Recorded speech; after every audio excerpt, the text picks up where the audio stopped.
Hey guys, welcome back to the Sutton Garage, and we're actually in my Ford F250 right now, and I'm going to tell you why I actually went with the 250 versus the 150 this time around. So let's get at it.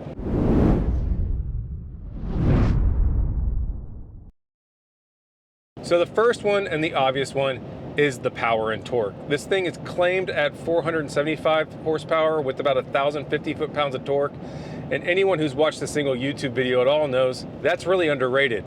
A lot of these are dynoing at 500 wheel and over 1,100 foot-pounds. So there's a lot of power and horsepower on tap to do whatever you want to do, whether it be towing or hauling big loads. Now, there are several different reasons that this is a good thing, and one of them actually has neither to do with towing or large loads. One, there is the towing aspect. I do have a boat, and it's a lot easier to tow the boat behind this truck than it is my F150. However, the F150 was no slouch either. It did a great job towing. And I honestly tow about 3 or 4 times a year, so it's really not that big a deal to me, but it is nice when I have it. And we're planning a mountain trip with the boat, and being up and down those hills with the bigger brakes and bigger power is gonna be a big deal. And number 2, you can put a lot more stuff in the bed, and you've got a bigger motor to pull it around. But the biggest thing for me actually is I travel a lot, so I spend a lot of time on the highway. And having that extra power and torque actually allows me to get in and out of situations a lot faster than I did with my F150. Say I want to pass a semi or I have to get out of the way of one, I have a lot of power on tap, and this truck from a roll can scream. And if anyone knows me, they also know I love big power.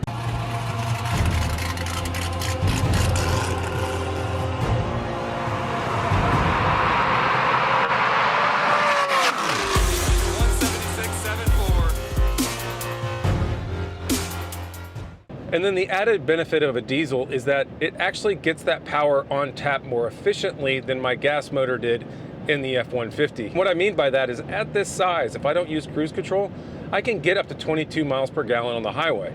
With cruise control, it's more about 19. And even around town, I'm getting 16 to 17 miles per gallon, where my F150 at this same size was getting 14. So while diesel is more expensive, it evens out a little bit when it comes to actual miles per gallon when I'm actually putting gas in the truck. And then the second thing is actually the size of the truck. It's obviously larger than an F150 is going to be. So at this stock ride height on an FX4, the hood and roof are about the exact same height as my F150 was 6 inches lifted. You also have the increased wheelbase with the increased bed size and a little bit more interior room. So when we go on long trips as a family, my son has a lot more room in the back. My wife has more room in the passenger seat because she can move the seat more. We have a little bit more room in the bed, which is not a huge deal, but it works out. And then the longer wheelbase makes it even more stable on the highway. So when we're going down the road, it's literally like a running couch. Another little added benefit, or a little couple like features that I actually wanted to add to my F150 but weren't available unless you got a Super Duty. A great example of this is the uplifter switches that I have up here for accessories. I had a lot of accessories tied into my F150, and it would have been nice to have more of a factory option for the switches like you do with the Super Duty. And then the last added benefit, which is a little one, but actually we use a lot, is additional cup holders. Since you have a stock shifter up here, we actually have 4 cup holders up front through a sliding panel that allows us to just keep more junk up front, to be honest. So what about the negatives? One, I am dealing with a diesel. That means I have to deal with DEF fluid. And unfortunately here with the 2022s, they're really hard to delete. Then you add on top of that the government is cracking down on shops to do it anyway, so you do have to have that extra tank that you have to fill for the DEF fluid. And then number 2 is the actual diesel fuel itself. You can run into limited availability in areas, especially urban areas, and it is a little bit more expensive. Now, as I mentioned before, I am getting a little bit better gas mileage, but I think that's a net zero across the board because with those EcoBoost motors, they don't necessarily need premium. So just keep in mind, you are paying a little bit more, so that added cost benefit versus not really kind of fluctuates depending on where diesel cost is at the time. And then what I said was a plus can also be a con. It's the size of the truck. In stock form like this, its height is the same as my 6-inch lifted F150, and then you're also dealing with increased length. So while I'm going to actually lift and go to 37s, I'd highly recommend, if you're going to even keep it stock height, upgrade the tires and make them a little bit bigger to make the truck look a little bit more proportional than it does right now.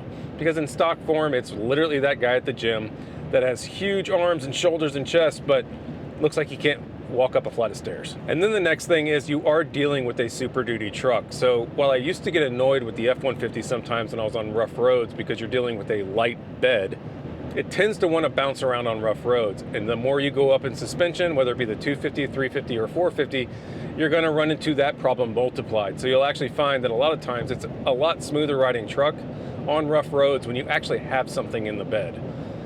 Now, I don't deal with a lot of that on highways, but I was just in Tennessee and Mississippi where they don't take care of their roads as well, and it tended to want to bounce around all over the place in stop and go traffic. So if you are in a really rough road area, just know that unless you have some weight back there, it's going to bounce around a little bit. And then it is, as I mentioned before, you're just dealing with increased size and increased height. So even without modifying this truck, I have to worry about the same parking decks I did in my modified F150. Once I lift this, there are going to be some that are just not accessible. So just keep in mind, you are dealing with a lot larger size vehicle than you would be in an F150. And then lastly, and this is kind of one of the more annoying ones for me, is that the Super Duty lineup tends to get upgrades in material fit and finish and tech a lot later than the F150. Part of the reason I waited and built a 22 was because I wanted the 12-inch screen. If I didn't get the 12-inch screen in this truck, the interior would look identical to my 2016 F150. And if you look at any of the F150s out currently, they got major upgrades to the interior way before the Super Duty lineup did.